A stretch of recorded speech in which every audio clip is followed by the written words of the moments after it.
What is up, Pyromaniacs? Pyrostasis here, and today with Pyro's Plays, we're going to be taking a look at Democracy 3. I do want to give one brief word of warning. They did do a balance patch since the last time I played this. I had this game figured out, man. I was the Mac Daddy of presidents, solving all problems. It was beautiful. And so now I'm a little worried we're going to get in and it's going to be terrible. That's what I get for getting busy and not finishing up the review when I wanted to. So what we've got here is basically I wouldn't say a simplified, but this is basically politics for idiots, sort of, I guess I should say. You get to pick several different countries. You can do the United Kingdom, France, Germany, United States, Canada, and Australia. No, I can play Big D's country. Bunch of cavemen. But for this tutorial, or not this tutorial, for this Pyro's Plays, we're going to take a look at Germany. This is the country that I've played a few times since and done fairly well with. So apparently we've got the parties here. We've got the player's party name and we've got the opposition party name. Now you can change this if you want. And so since I have absolutely no idea what the hell Germany's political parties, there we go, English. I don't know what the political parties are in Germany. I'm sure they're completely different from here, but we're going to go ahead and go with the Republicans and Democrats. And I'm not going to touch any of the sliders over here with political apathy or innate liberalism. I'm going to leave all of this stuff where it is, not going to touch anything else, and we're just going to go ahead and get started. Now, once this loads up, here in a second, you guys are going to see that there is, well, here's your entry thing where it tells me what everything's about. You've got your GDP, your unemployment, your crime, your health, your education, and your poverty. These are kind of the issues that you're dealing with right now. Right now, we're kicking ass on education. We're okay on health. We kind of suck on GDP. Unemployment's kind of meh. Crime's kind of meh. And poverty, not so great. Now, when you get to this screen right here, you're like, holy crap, that's a lot of little circles. And it kind of is.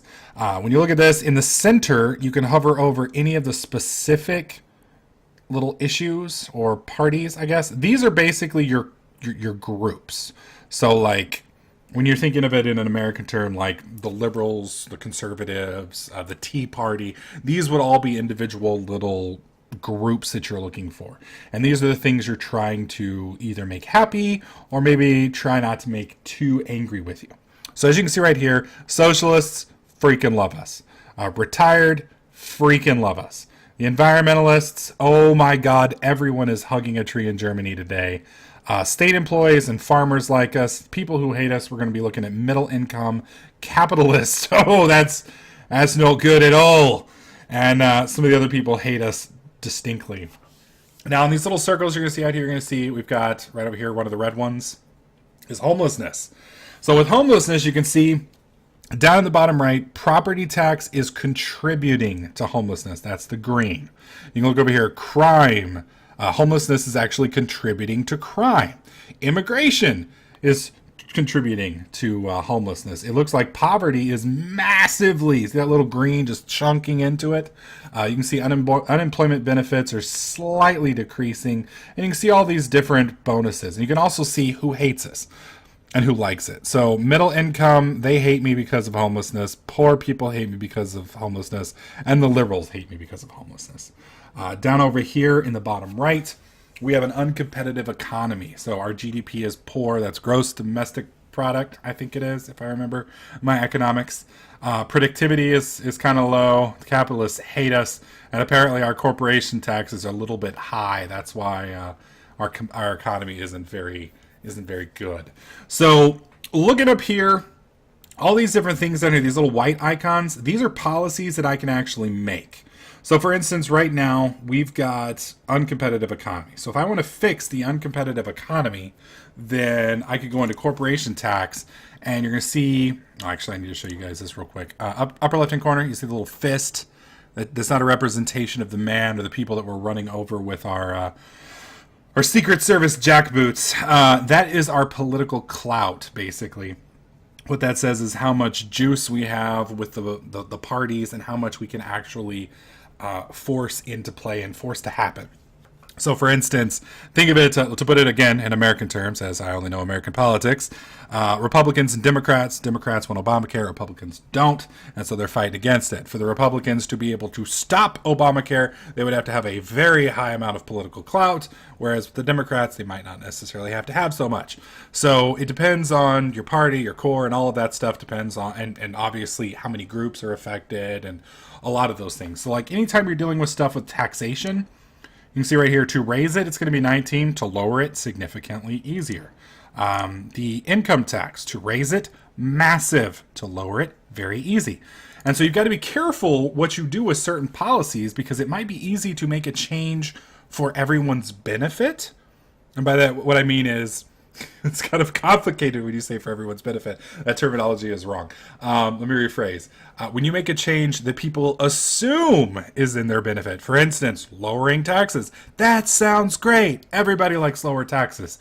Until you realize, well, when we lower taxes, now I can't repair your roads, now I can't offer you unemployment, blah, blah, blah. We go into the deficit and everything goes to shit. So you have to be careful with the sliders and how you make these adjustments, because if you tweak them in the wrong way, it may take you forever to bring them back. Now, this is also a turn-based game. So you can see up here in the upper right-hand corner, we can switch to our next turn, and when we do that, it will trigger another cycle. Things will happen. These little dials and such will switch around. Stuff will partake, and kind of the field will change. Now, up in the top left-hand corner, you can see what our income is, our expenditure is, what our deficit is, and what our debt is. So we're almost $1 trillion in debt. That's ridiculous. 905 billion. Every single month or cycle, quarter maybe, I forget which each month is, we are losing $133 million, which actually, from a country standpoint, really isn't that bad. We're really close to making ends meet. So what we need to do is we need to find a way to fix that. Now, again, I'm going to be going with my strategy that I used for the previous version of democracy. It is quite possible that the guy who makes this game has screwed over my strategy. So if he's screwed over my strategy, we may have some problems. But basically, my goal right now is to fix the deficit. So we want to bring it up to where we are making money every time. So what we're going to do is, right now, alcohol tax. We're not charging people much for alcohol. Now, if you look over here, alcohol is one of our big issues. People are just boozing up big time. They're just bad. They're just really, really, really bad. So with alcohol being as abused as it is, and our deficit being where it is, well, that's basically telling me is a lot of people are drinking that probably shouldn't be drinking, and we need money. So why don't we just help kind of solve two birds with one stone? One, we can fix part of our economy, and two, we can make people stop drinking and maybe heal them, help themselves be a little bit more healthy. Now, I just want to go ahead and throw this out there for people. I'm going to be making a lot of decisions today that go completely against my own personal political beliefs. Please don't take anything I do in this game to think that that's what I would do or that's what I believe politically. Couldn't be further from the truth, okay? Just want to throw that out there before the libertarians come over here and have me castrated for telling them what they can and can't do. All right, so as you can see, we can raise this for 9 political clout, or we can lower it for 4. Obviously, we're not going to lower it because that would just be stupid. So you can see we are making 4.77 billion a quarter with this. Now, if we make this max, that's a lot more money. We're making a ridiculous amount of money. Now, you can see what over here is going to happen. Poverty is going to go up, which obviously people who are drinking and are kind of on the edge, like alcoholics, obviously it's going to cost them a hell of a lot more money. So if they're poor and they're going to keep buying booze, they're just going to become homeless, and that's going to kind of suck. This is going to hurt equality. Now, I'm not quite sure. I think the reason this is going to hurt equality is because of poverty. So basically, it's going to kind of make the poor poorer, and people who aren't poor are just going to basically stay the same. And so it's going to kind of switch the economy up. Now, poor, they're going to get just absolutely raped. But you can see here, alcohol consumption is going to drop drastically. That's kind of a good thing because that's one of our big negatives over there. And plus, we're going to go from making $4 billion a quarter to making $23 billion a quarter. That's awesome. Now you can see also up here the implementation time. I don't remember exactly how this works. Oh, no, it's implementation delay right here. One implementation delay. So when you hold this over here, maximum time it takes in turns for this policy to be implemented or changed from one value to another. So basically, the implementation delay, when I crank this up and then we play, when we do our next turn, this is going to happen very quickly. Whereas something that might have an implementation delay of 5, that's going to be a much more long-term decision. So we're going to go ahead and click Apply Changes, confirm using political capital to do this from almost nothing to maximize. We're going to go ahead and click OK. So when we do that, I don't believe it's going to change our deficit or anything until the following quarter. Now let's look at alcoholism. Let's see if there's anything else that's really going to be feeding into this. You can see up there, alcohol consumption is through the roof. Poverty is kind of going into it slow, and unemployment is going into it slow. Now, one of the things we can do, and this is kind of controversial, honestly. Reason this is controversial is because we already have a problem with alcoholism. However, we just drastically increased the amount of taxation. Obviously, we're going to, as an evil, country, I'm just throwing that out there, as an evil country, we would want as many people drinking as possible. Obviously, in a good country, we kind of want to just, protect people. So, since the libertarians are kind of mad at me because I'm taxing the, bloody hell out of them, we're going to go ahead and make them happy by completely removing all, strong restrictions, no limits. There we go. We're admitted 16, no limits. So now the libertarians, now obviously I don't think libertarians mean the liberals here, but alcohol consumption is going to go through the roof. Violent crime is going to go up a bit. Youth, I can't tell it doing anything to the youth. Liberals are going to love it, though. They're like, man, sign me up. And you can see that's not going to cost us a whole lot of political clout. So we're going to go ahead and do this. What this is going to basically do, and you can see it's got the same implementation delay as 1. This is going to drastically increase the amount of people that can drink, which is in turn going to increase what we've got down here, paying taxes. Now, we need to kind of be careful with everything else that we do. I kind of want to see how this is going to shake things up. I do have 8 more points. I could spend these points. If I spend them, though, I might not actually be able to get something good done. And a lot of the other stuff that we're going to be doing is going to be costing us money. So I need to be very careful with what I spend. Now, our deficit's very close, so when I click to this next turn, we should be making positive money now. So I'm going to go ahead and end the turn. Now, one thing to note is I have 8 here.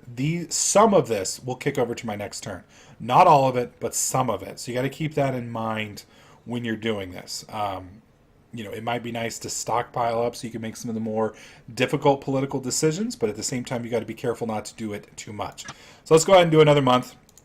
Flip that up. This will kind of tell you what's going on. Debt protection laws.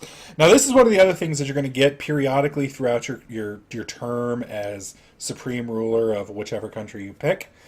Debt collection agencies have been in the news because of aggressive methods they are using to extract payment from people who owe large sums of money.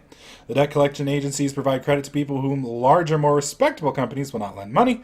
A law is proposed to limit the way in which such agencies can operate.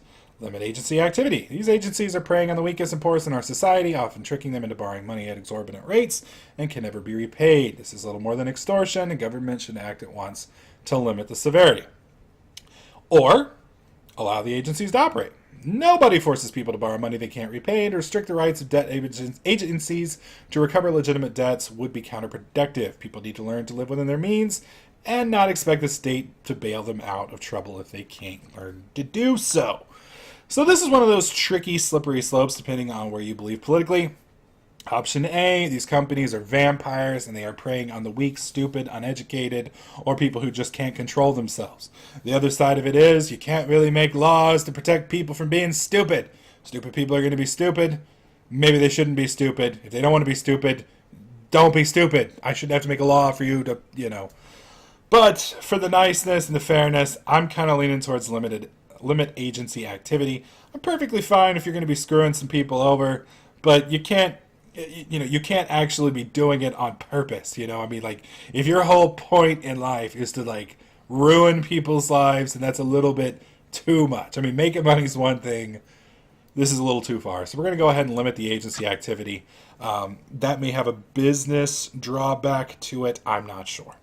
Now, because of the decisions that we made, you can see poverty is going up. And you can see we're going, because of the alcohol tax, et cetera, et cetera. So poverty is coming up. And making it look like that's a good thing. But I'm pretty sure it's not. Crime's holding steady, health, GDP, unemployment, blah, blah, blah, all that staying the same. You can kind of see our economic forecast. You can see that the global economy is kind of dipping. Now, nice thing is our relative GDP is coming up. You can see right here, relative to GDP, we're doing a little bit better than the global economy. You can also see up here, our expenditures down here, our income is way up, and the global economy, unfortunately, is tanking. Now, just because the global economy is tanking doesn't necessarily mean it's going to completely affect you, but it probably is, at least in the long run. Okay, we got a little bit of money now. We got $21 billion per quarter now that we're actually making. So with this $21 billion, a month or every 3 months, I think is what a quarter is. Quarter. We can actually make some positive moves with this. And by positive, I mean we can start making some decisions that are going to spend money as opposed to making money. Obviously, down here, taxation, that's the best way for you to control. Well, there's two ways, actually, for you to control income. Taxation, obviously, you can raise taxes on certain things, which certain people are not going to like. Other people may like. You can kind of encourage social norms with taxation, but it's also going to increase your revenue as a country. The other option is you can come up here to what they call welfare or entitlements, and you can cut entitlements. Obviously, if you touch entitlements, it's almost as bad as raising taxes. People who are on welfare are not going to like you. People on unemployment aren't going to like you. Social Security, any type of government health care, et cetera, et cetera. So you got to be very careful with these two things, but you can use these to kind of increase your money. Right now, my big concern is our economy is in the tank. And as you can see, productivity is the problem, capitalists, corporation tax, and GDP. So we want to increase productivity. I think that's going to be a pretty good idea how to do that. So to increase productivity, we can increase education, we can tweak wages, we can fix technology grants, labor laws, maternity leave, etc. So we're going to focus on technology grants. The reason we're going to go with technology grants is this is one of those things that better technology helps pretty much everybody. There's very little drawbacks like a lot of the other stuff that we would be doing. So with this setup, we'll probably be okay. So we're at 6.41 billion now. If we take this all the way up to 8 billion, you can see apparently... and I gotta say, this is one of the things about this game that does kind of drive me nuts. There are some things in here that make me a little pissy. One of those is if you adjust gun control in certain ways, obviously if you make it easier for people to get lawful gun license, this game automatically assumes that that's going to raise crime. And here in the States, that's a pretty left-wing ideal. Here, we're increasing technology, which is technically science, and obviously religious people are going to hate me because we're working on technology. Come on now. But that's how the game works. So this is actually going to hurt unemployment a little bit. The only reason I can assume that would happen is because of people not being skilled enough to do the jobs. But we're going to go ahead and go through with it. Raising it's not too expensive. It's not going to cost us too much. So we're going to go ahead and run that through. All right, so I double-clicked. Whoops. So with that going up, that's going to help out. The other spot that we want to help out over here, and we took it, I think it was, what was that, 6 to 8? Yeah. So that's what? 8 to 6. Yeah, okay. So that's 6 to 8. Here, let's go ahead and revert changes. There we go. Pretty sure that's still done. Yes. Okay. So that's 2 billion out of our 21 billion surplus. All right, so the other thing that was affecting productivity was education. The more educated people are, the better jobs they can get. It just in general, it's a good deal. So we got technology colleges, university grants, and state schools. So let's look at state schools. State schools, we're using fairly modern textbooks. You can see we're at 25 billion right now. If I'm to jack this all the way up, it's going to cost us 10 billion. And the changes, as you can see, pretty much across the board are good. The only thing bad is apparently it's going to somehow hurt poverty and unemployment, which I still don't fucking get. We're teaching people how to better themselves, and somehow that's making people poor and unemployed. Oh, face palm. All right, so we're going to go ahead and run that through. That's 10 billion. That was pretty expensive too. So we're down to 10 clout. Where's the education system? We have technology colleges and university grants. So to raise this up, we're at 7.5 billion a quarter. If we max this, that's going to put us at 9 billion a quarter. That's going to cost us 7. You can see all the benefits here. We're going to go ahead and push that through. Click apply. And that's going to pretty much put us at the end of our capabilities here. Because if I increase, we don't have enough political capital at this point to increase this. Although this is fairly cheap. So we'll be doing that most likely next turn. Yes, yes, yes, I'm aware. All right, so let's go ahead and end the turn. Right now, we had a 21 billion surplus. Obviously, this is going to take a pretty big nosedive. Probably be somewhere in the neighborhood of 5 to 10 billion positive. However, that is assuming just the original decisions we made. One of the things you guys got to realize is as we continue to make decisions, my focus right now is increasing the economy. As we make all these other decisions, the economy is going to be coming up. As the economy comes up, people are making more money. As people make more money, we tax them more. And the entire system kind of comes up. So let's go ahead and fire this off and let's see where we are at. Click to return to the government. So our GDP is still not doing that great. Crime's coming up. That's not good. Education still kicking ass. We have a new proposal, GM food proposal. A large number of agricultural companies are interested in growing genetically modified food on our soil. Some food can be genetically manipulated to allow for longer shelf life and both disease and herbicide resistant. Opponents are concerned about the potential risks associated with altering the food chain. Farmers are divided on the issue. So, GM crops have the potential benefits. Not only do they increase shelf life and thus reduce costs for the sellers, but they can also reduce the need for pesticides, thus meaning less harmful chemicals in use for their production. It's also possible for foods to be created with other benefits, such as improved vitamin content. Sounds kind of good. There is no need for GM food. The benefits are great for the producers, but not fair for the consumers. We simply do not know enough about the long-term effects genetically modifying the food chain. Scientific research is all well and good, but once released in the environment, these organisms cannot be recalled. So basically the options here are help out food producers to make their product cheaper and sell it to people, or don't do it because there might actually be a negative eventually. I don't have a concrete reason why, and fear-mongering for no reason other than just, well, it might kill us one of these days. Who knows? Maybe guys will grow breasts and everybody will be happy. We're just going to go ahead and go with the GM crops. All right, and you can see we're up to 77% popularity. Damn, dude. I don't think an American president has had 77% popularity in a long time. All right, so let's go ahead and click continue. We have a 15 billion surplus. That's pretty good. So we're making money continuously. We spent a fairly decent amount last month, and we're still doing okay. We're still progressing. We're still making progress. You can see that our debt has gone from 900 million when I took office down about $16 billion. So that's pretty good. So let's come back over here and let's take a look at the economy. We can still see that productivity is pretty bad. It's still education and health. We have maxed out technology, or state schools. We didn't do technology colleges. And this one's pretty cheap. So we're just going to go ahead and crank that all the way up. Apply changes. Yes, sir. That leaves us with 23. And that's capping all of this stuff, so that's pretty good. The other option that was hurting productivity was healthcare, or health. So I can look at state health services, I can look at agricultural subsidies, or organic farming subsidies. Now this is kind of interesting. You've got to be careful with how you adjust some of this stuff, because when you start tweaking things like these over here, some of these subsidies, you're going to make one group happy, but you're going to piss another group off.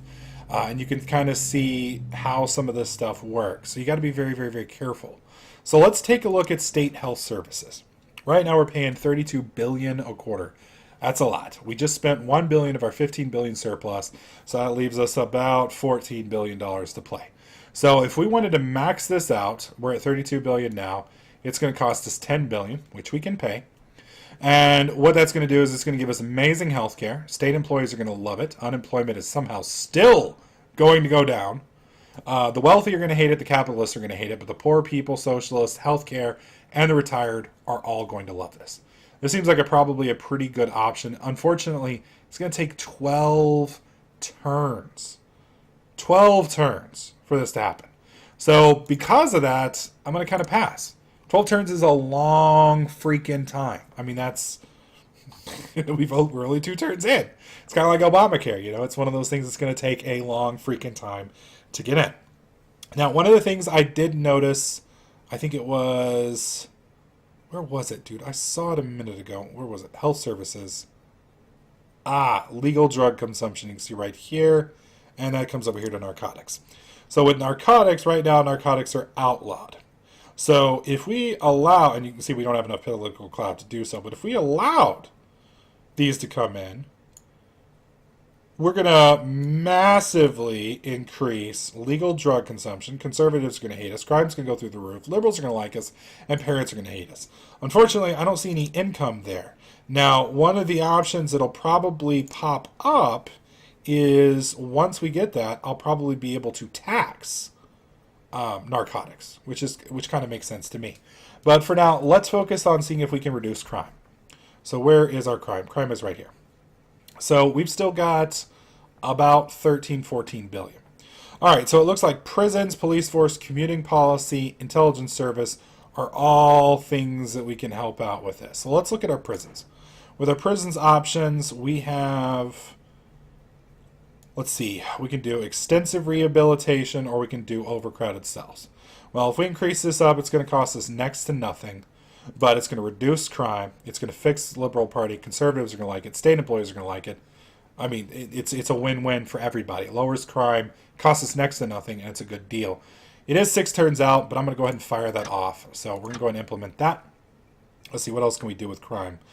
We've got ID cards and intelligence services and community policing. Let's look at community policing. 1.36 billion, also 5-turn delay. If we max this out, it's going to cost us next to nothing. Alcohol abuse is going to tank hardcore. Liberalism's going to like it. Crime, again, is going to go... How is that going to go down? That makes no sense. All right, we're going to go ahead and cancel this. I'm going to stay off that for now. What about intelligence services? Let's look at intelligence. Sizable spy agency, 4.3. Spy satellite network. That's making crime go... I don't even understand how that's making crime go down. That makes no sense to me. No sense at all. Revert changes. How about the ID card system? Crime is already pretty badly affected. That's gonna... Oh my god. So basically, it seems like all of these measures that we're implementing to kind of reduce crime are simply going to increase it. Now, I can kind of understand where they're coming from, but in my opinion, it's kind of bass-backwards. All right, so let me try and explain this. It seems like what is happening is, as I make laws, people will then break these laws that I am now creating. And because the laws that I am creating, people are breaking, our crime's going up.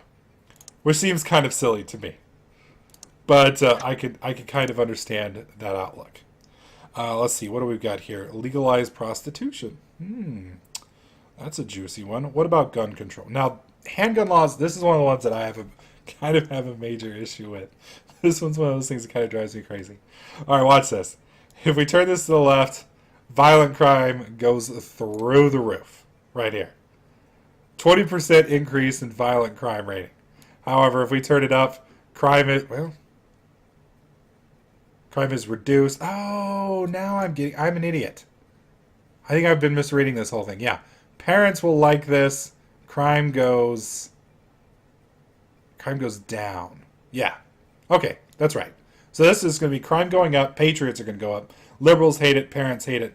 There we go. So I've got it right. Violent crime spikes. Or other way around. Parents love this. Violent crime goes down. So, I don't know. I guess I could totally ban it, but it just seems so counterproductive.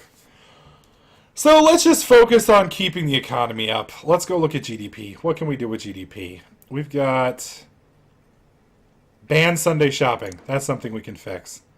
The Christian religion generally recognizes the Sabbath as a day of rest. Many religions people believe that there should be no shopping carried out on that day. Some trade unions also believe... so basically, for religious reasons, people want to know if they can shop or not. We're going to go ahead and cancel this. There is no reason for us to ban people for shopping on Sunday. If you're religious and you don't want to shop on Sunday, don't shop on Sunday. If you are offended by it, you can't really be offended by what other people do, in my opinion, under some circumstances.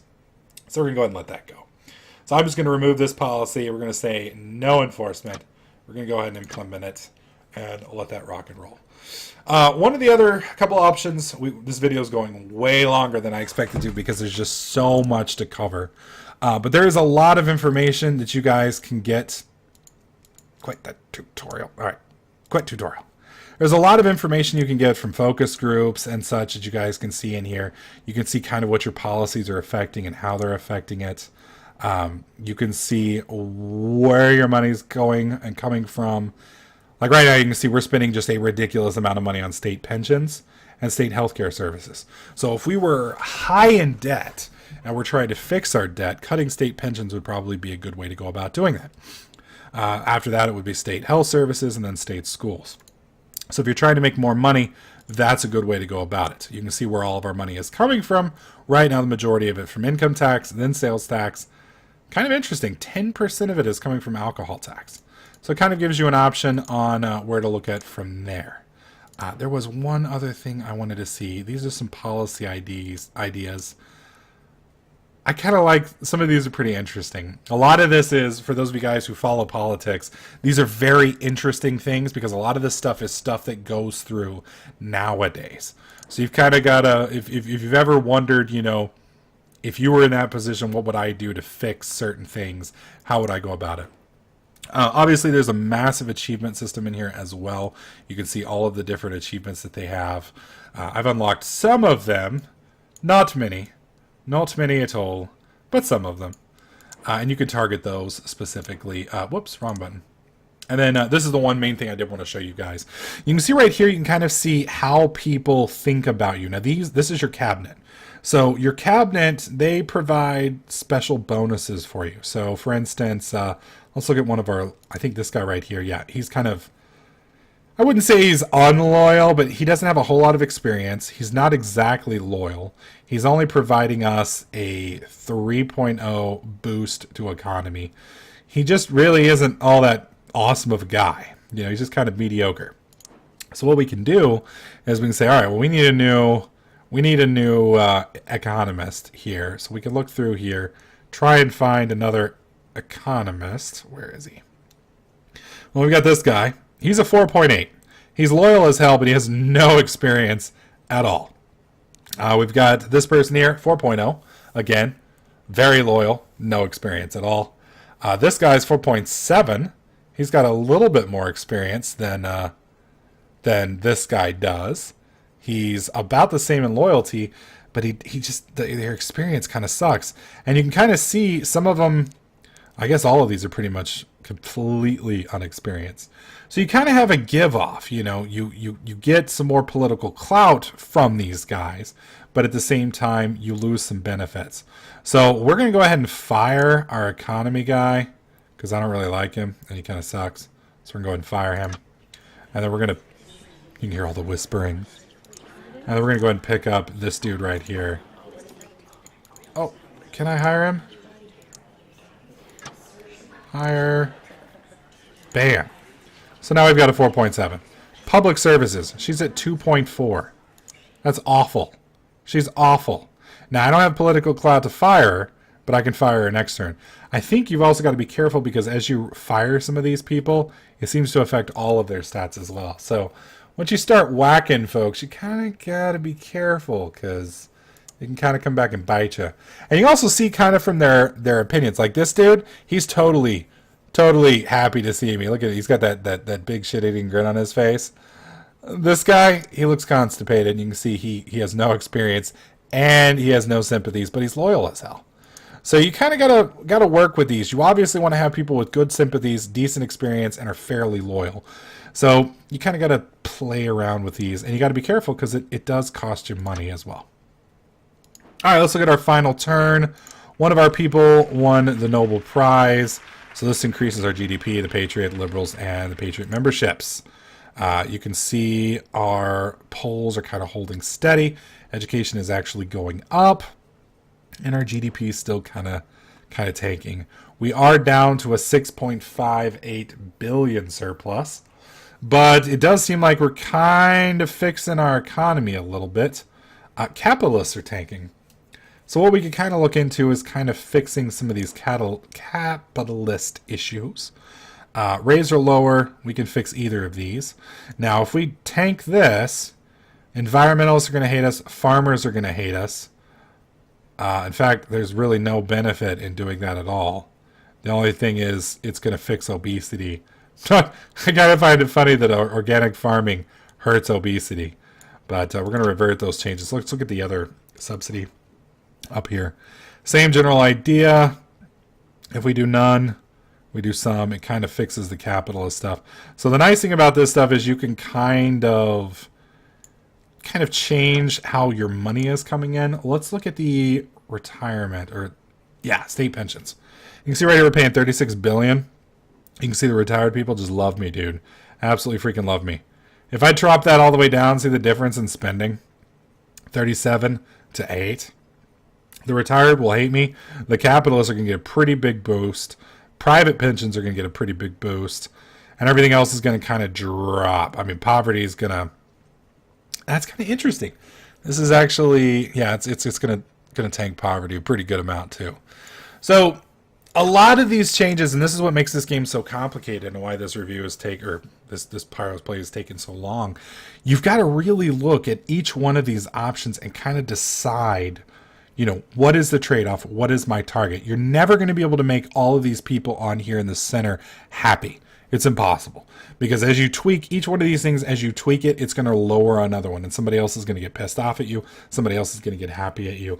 And it just kind of rolls. Your best bet is to just try and target a specific portion of the country, so to speak, and just kind of target those guys and just pound them more or less mercilessly and try and cater to those setups. So for our last little setup, we're going to look at the labor laws. We're going to move the labor laws to balanced. Reason I'm moving that to balanced is, there's no real need for it to be completely one way or the other. With this setup, the unions kind of got to give a little, the employees kind of got to give a little bit, the companies got to give. And that seems to be a better option for me. Let's see, we've got pollution controls. We've got clean energy subsidies. We've got, what is this right here? I think we've already maxed out technology grants. Yeah. Let's look at these. If we increase this, health is going up, which is good. Farmer income goes up. Environmentalist. The only thing bad is obesity. And how much is that? It's not much. We're going to go ahead and apply that. Oh, I don't have the capital. Really? Oh, well. I guess we're ending our turn. So unemployment's actually going down, I believe. I believe that's what that means. So that's a good thing. With internet trafficking, we've got another little setup here. The increased capability of large corporations to use customer database and big database to analyze. Ooh, so basically we're monitoring everything. This sort of behavior is nothing short of creepy, as well as posing a potential risk of identity theft for consumers. Companies have managed well enough all these years, blah, blah, blah. Opponents of internet trafficking make it sound far more sinister than it is. All we are talking about is allowing companies to record accurate information on consumer preferences so they can make better products and target their advertising. I can see both sides. As somebody who makes money off of Google, I'm going to go ahead and say, let those bitches have it.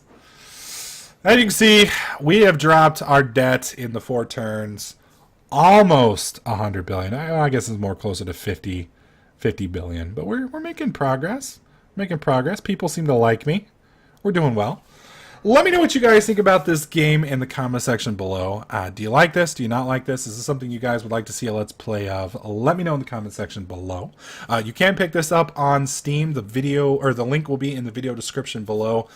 It's not expensive. It's a nice... I kind of like it. You know, it's if you're into strategy and you're into politics, it's fun. I mean, there's some hokey stuff in it, like I said, with the gun laws and things like that. But it is fairly entertaining, and it's kind of tongue in cheek because a lot of people say, you know, if I were in the place, this is what I would do, and this is what I would do. And they don't necessarily look at, well, if you do that, then this is going to happen. If you do that, this is going to happen. And what about these things? So this kind of makes you think about all of the positive and negatives. And when I first came in, I went and just did all the stuff that I would do normally. And the country went bankrupt in like 20 minutes. So you got to be really, really careful with how you do things. And you got to balance stuff, et cetera, et cetera. So let me know what you guys think in the comment section below. Let me know if you like it. If you do, slap that like button. Don't forget to subscribe. I'll catch you guys in the next clip.